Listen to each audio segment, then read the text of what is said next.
Hello and good afternoon. Welcome to this fresh episode of HR Voices. On this show, we gather opinions and insights from national and international corporate leaders on the current issues and topics that are shaping the HR landscape. Our guest today is Ms. Priyanka Anand. Ms. Anand is the Vice President and Head of HR, Southeast Asia, Oceania, and India at Ericsson. In this role, Priyanka has the responsibility of leading HR strategy across markets in India, Australia, New Zealand, Indonesia, Singapore, Malaysia, Thailand, Vietnam, Myanmar, Bangladesh, and the Philippines. She brings to this position a vast experience from her almost 20 years of career, of which more than 7 years have been with Ericsson. Priyanka has been a transformative leader in HR domain with astute business acumen and strategic mindset. The key focus of her journey has been to turn talent management into an instrument to drive business transformation and strategy, develop able leaders, and transform cultures. Welcome on the show, Priyanka. Thank you, Bilquis. How are you feeling today? Great, and it's a huge pleasure to be here, and I'm delighted to be able to listen to your questions and add my perspective to what you want me to add value to. Great. It's a privilege for us to have you with us today. We have many questions, but we'll ask with the very basic ones. And we have been hearing a lot about employees' connection, engagement, employer branding, employee experience, and nurturing talent and skill development. In the background of all these things, what do you think Ericsson is a great place where the employees should work?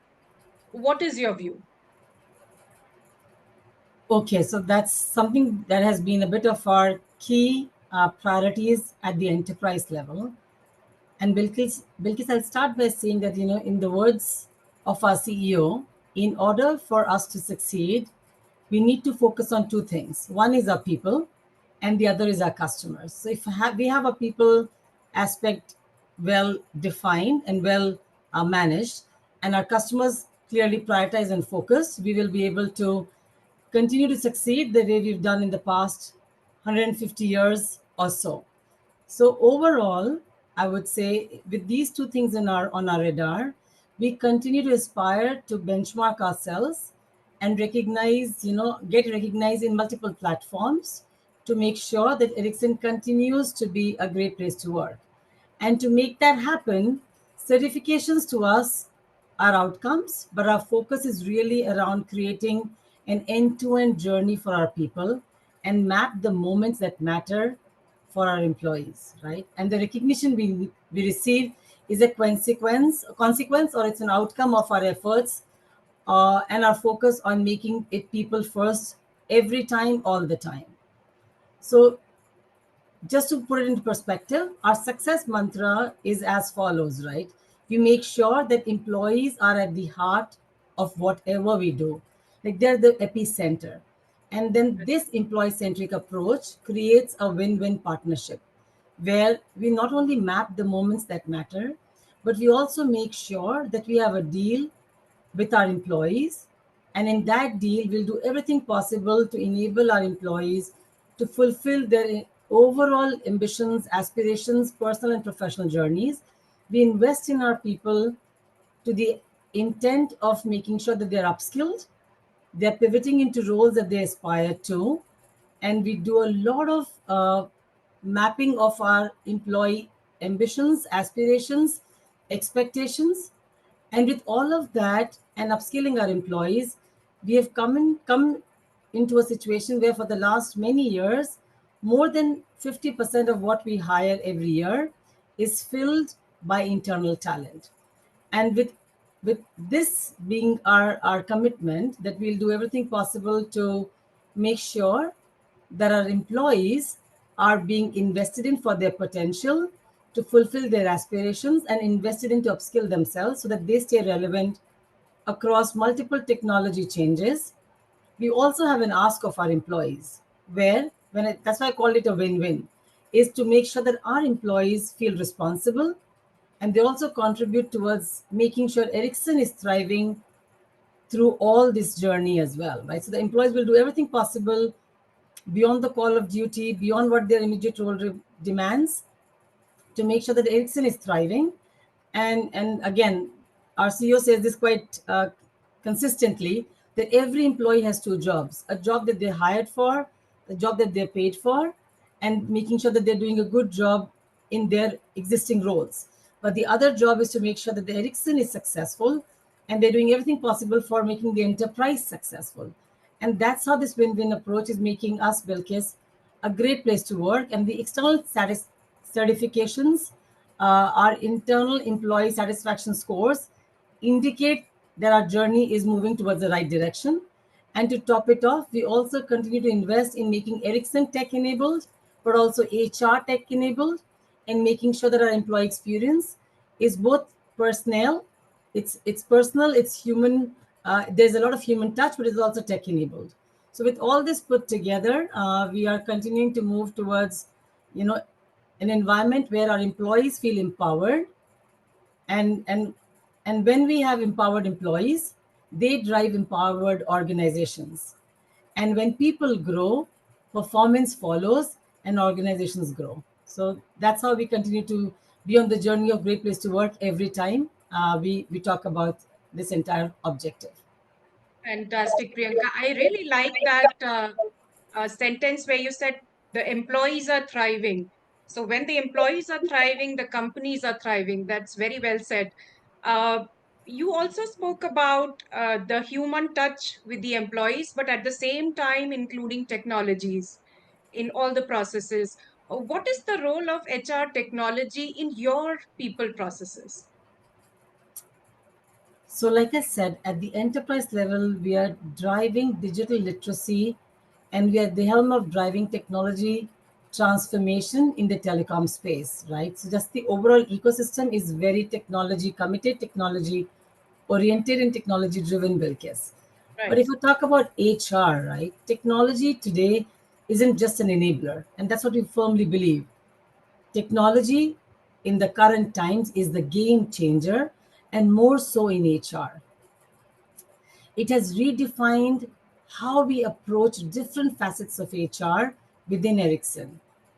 And in many ways, it's defining our people practices to make our employee experience more curated.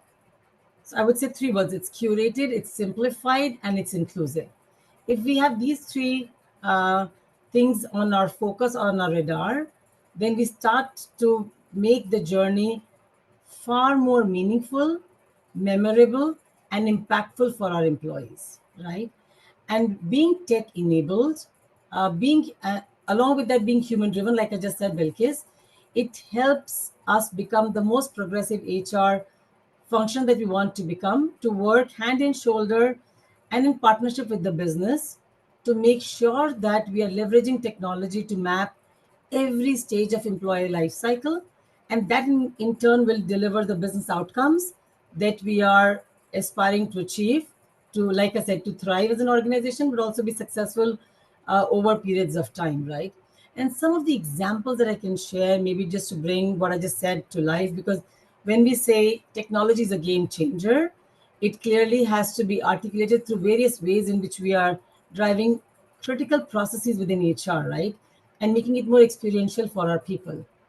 So we have something called Eightfold with success factors, a huge amount of interface for employees to have various touch points within HR, which are more digitally driven, right? And then we also map through a platform called Degree what are the real skill repositories we have, where are the skill shifts happening, what kind of upskilling we need to drive, what are the critical skills that we need to invest in, that will start creating the real talent pools by shifting talent base, the critical skill bases from within the organization.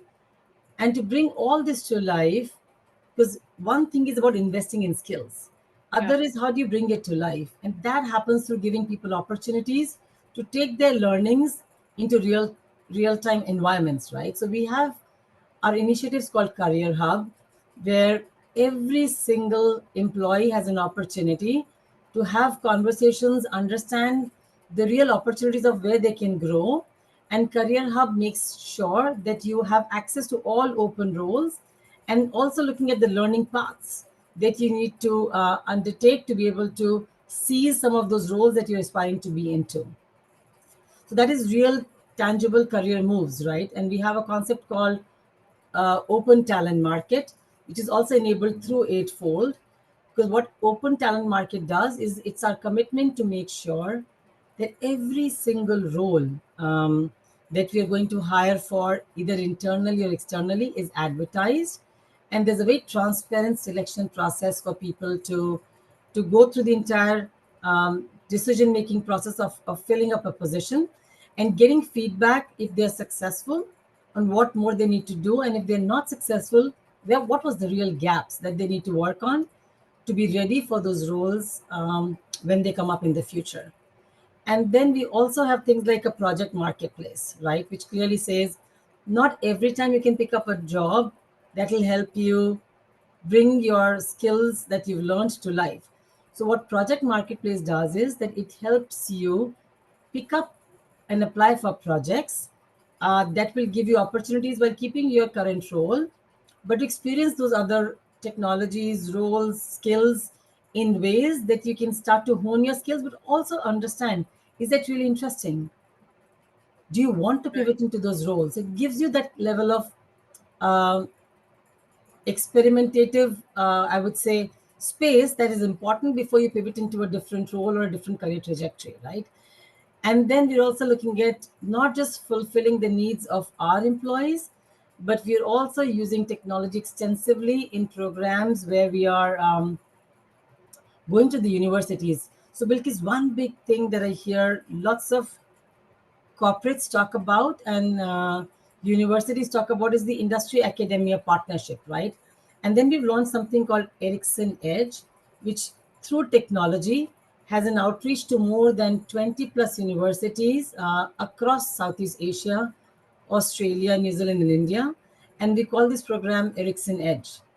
And through this program, we use technology platforms to give access to all aspiring students to our learning content so they can both upskill themselves but also understand what kind of roles will they end up uh, performing in if they choose to pick up a role with Ericsson or a job with Ericsson. So this is the power of technology within HR. It's the employee experience, it's employee career journeys, it's employee personal journeys, their skill journeys, but also taking it further to the potential talent that sits in the academia space in the universities. And how do we create a world of equality where they can also see or access some of those content and upskill themselves. So just to sum it up, Bilkis, I would say HR technology at Ericsson is about much more than automation. It's really about how do we elevate our people decisions, how do we enhance agility, how do we create more simplified but unified employee experience, how do we build a talent experience that is future ready, it's inclusive and deeply people centric. I think that's where it makes a huge difference. Fantastic. Lovely piece of information there. You spoke about investing in employees. Retention is the next topic which I want to focus now. How is Ericsson's attrition rate historically been in India vis-a-vis the global markets? And are you happy with the numbers? If not, then what you want to improve in the processes? Right. And this question is very close to my heart, Bilkis, right? Because one thing is quite clear that Ericsson has been hugely committed to being in the Indian market, right? India is our largest talent hub. And just to put a number, when I say largest, behind the word largest, over 25% of Ericsson's global workforce, which is close to 100,000 people, are based out of India. So 25% of 100,000 is 25,000 people, which is massive. It's the largest operations we have in a single country anywhere in the world, which makes it even more important that we get our employees to really fulfill their journeys and their aspirations here. And if we get their employee experience to be the right first time and every time, that will secure their loyalty and belongingness towards Ericsson, right? So I can very proudly say that attrition rates in India are has been consistently uh, measured and reported at less than 10%. So it's always stayed single digits, which to me is Wow. phenomenal, right? In a country where people talk about attritions in much bigger numbers, uh, we have been working diligently towards making sure that we stay in single digits, and that's been a reality over the last few years, but even much longer than that, right? And that's significantly, like I said, below the industry benchmarks. And then when we see that it is being almost at the top end of what the industry will aspire to get to, for us it's a very strong validation. And it's a validation that our people first approach is delivering to its commitments, and that's why employees in such a talent driven market have chosen to stay for with Ericsson for much longer tenures than what the industry would experience, right? So just to summarize then, Bilquis, our goal is to make every Ericsson employee feel empowered, supported, and they should be able to see themselves as the CEOs of their own career. I say this That's right. because there's nobody else coming and driving your career journey for you, but you are empowered to do it yourself. And like I just in a moment back, I said, while the numbers are encouraging, the real success is in creating an environment where people choose to both grow, stay, and thrive with us. And that belongingness and commitment to us is what makes us a great place to work. Great. That's really good to know. I also want to touch upon the fact that now people are preferring specific benefit when it comes to the number of hours of working or physically going to the offices and working. What are your views about hybrid, contingent, and gig work culture, which is very prevalent now? And what strategies can the organizations employ to ensure that the initiatives that they are doing for the diverse workforce, they match with the requirements of the company? Got it. So I think you touched on two things. One is hybrid, and the Yes, other are a kind of people that we hire and the kind of talent aspects that we are considering towards fulfilling our own talent needs, right? So that's right. first things first, I would say we operate as an organization in a hybrid model, Okay. something we have always been committed to. Organizations have experimented and spoken a lot about this post or during and post COVID, but for Ericsson, hybrid has never been an alien concept. We've always offered flexibility in how people want to work, when they want to work, and how they want to work to our employees and to our resources as well, right? So employees can always choose to work remotely on mutually agreed days, uh, making sure that it is overall not impacting productivity or one team spirit. And we also firmly believe that coming together physically and co locating geographically and spending time together as a team has a significant positive impact in strengthening collaboration amongst employees, cooperation, and it really creates the culture in every employee's journeys, right? Otherwise, you can talk about culture but to be able to bring it to life, you've got to create an environment where people both are able to work remotely, but they're also able to come and be together in the same location, right? So just to round this up on hybrid, we always say that the intent should be office first because there are lots of benefits of being together, ideating, innovating, researching, solving problems, solutioning customer deliveries happens more efficiently when you are together. So our office first approach is our first message to our employees. Then we are committed to flexibility. Then we are saying around 60% uh, of office presence is our ideal preferred way forward, though this can of course change or vary based on roles, individual needs and team needs, different periods, different situations that require different flexibility for individuals and teams. which is absolutely fine. What's important is that we have a very clear acceptance to working remotely. It's entirely voluntary, and employees are always welcome to office with an office first approach. And if you were to put behind this, then 60% of time in office is what we expect our employees to practice a lot more. So I think that's the piece around flexibility and hybrid build case. And then talking about the kind of people. So one of the biggest things I would say about Ericsson is that we are great at being inclusive. So when it comes to high contingent workforce, full-time workforce, uh, there are vendor resources. We That's bring right. all of them together in the same spirit, right? At the end, for us, all of them are our people. We own them, and we offer flexibility, autonomy, access to broader opportunities, all to our people together, right? So these models, to me, uh, do foster lots of flexibility and agility in the way we can deploy. So, for example, in India, we had a massive 5G deployment happen in the last uh, 2.5 years, and you would have experienced it as well, right?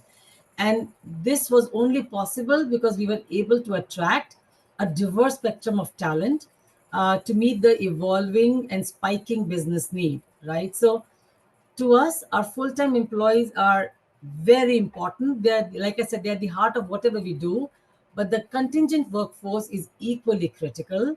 And we drive a unified experience for our contingent workforce as well, to the extent that health, safety, and well-being of our employees is very important to us, almost like a non-negotiable.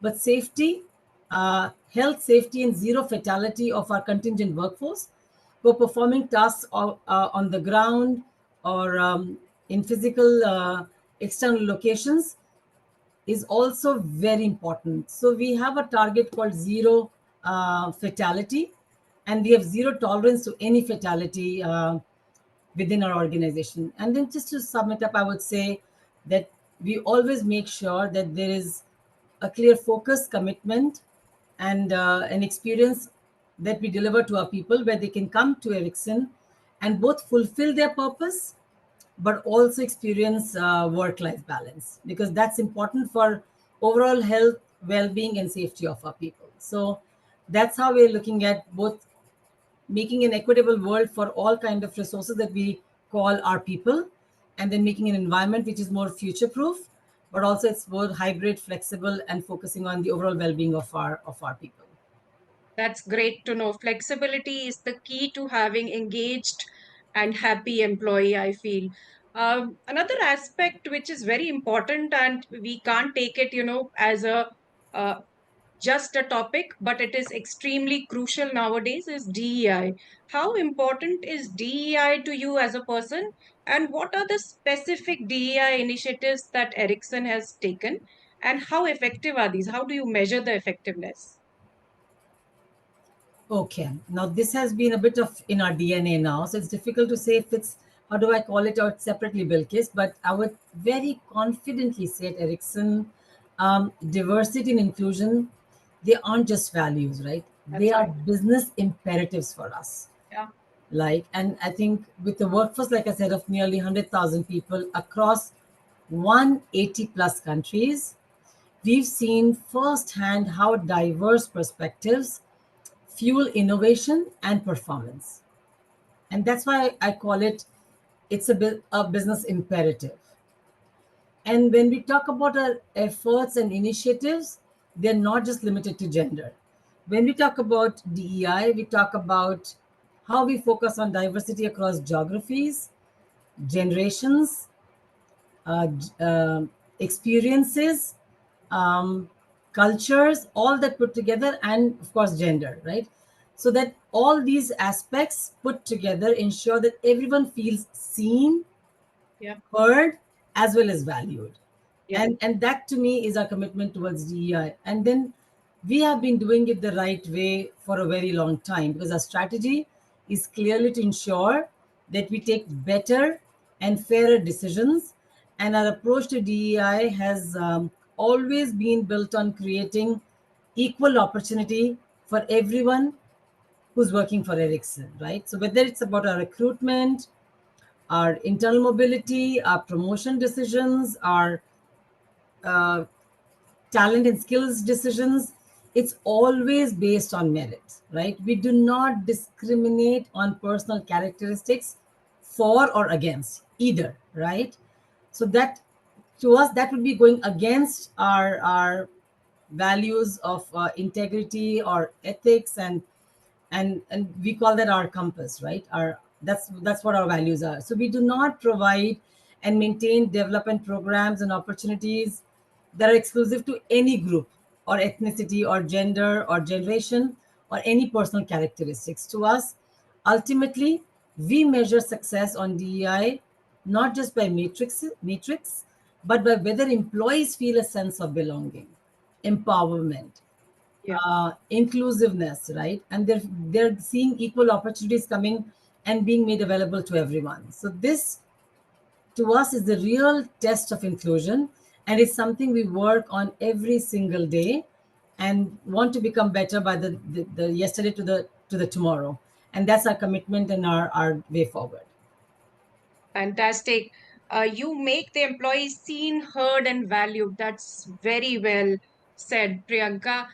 We have so many questions, but short of time. One last question I have is that how do you ensure that HR technologies enhance rather than replace the human element in people management? How do you do that at Ericsson? So I think I did touch on that, but I will, maybe as a closing message, will kiss, I will Yeah. just summarize to say the future of HR is about using technology, um, to create deeper, more meaningful experiences for people at work. Because that's what technology has to do. It will never replace, it will only enhance people experiences, make it more meaningful, more purposeful, and that's what that's where we create an environment where people can bring their full selves to work, right? So Yeah. our approach to HR tech is simple, but I will still say it's powerful. We believe technology should amplify the human experience, and there's no way it can replace it. And Yeah. it is even not meant to. And anybody trying to replace human experience with technology is going downhill in the entire future proofing of the HR organization. So, for example, take artificial intelligence, for example, right? We are using AI to personalize our learning tracks for our people, right? So people can decide when they want to learn, how they want to learn, what they want to learn, and match that with their development paths or roadmap to fulfill their aspirations, fill any gaps on their current skill sets, and also be ready for where the market is heading. So making themselves future proof. So to me, it's really like giving every employee a personal growth coach, right? Which is powered by data, so people can take well-informed decisions. And I would say our internal talent marketplace, like I just shared, is another great example. It uses AI to recommend to our employees relevant roles, right? Or projects, or mentorships, or even enabling dynamic career mobility. When you create those avenues for your employees, it really helps them shape their own career journeys. And like I said, really become a practicing CEO of your own career. So, yes, Bilkis, just to summarize, we see technology as a force multiplier, but it's only effective when paired with empathy, fairness, and strong human oversight and connection. And that's where we stay grounded. Very well said, Priyanka. Thank you so much for all those insightful, the information that you shared. Wonderful speaking with you today. It was a pleasure to have you with us on our show. Thank you very much. Thank you. Thank you so much, Bilkis. Much appreciate the time together today. Thank you so much. Bye bye.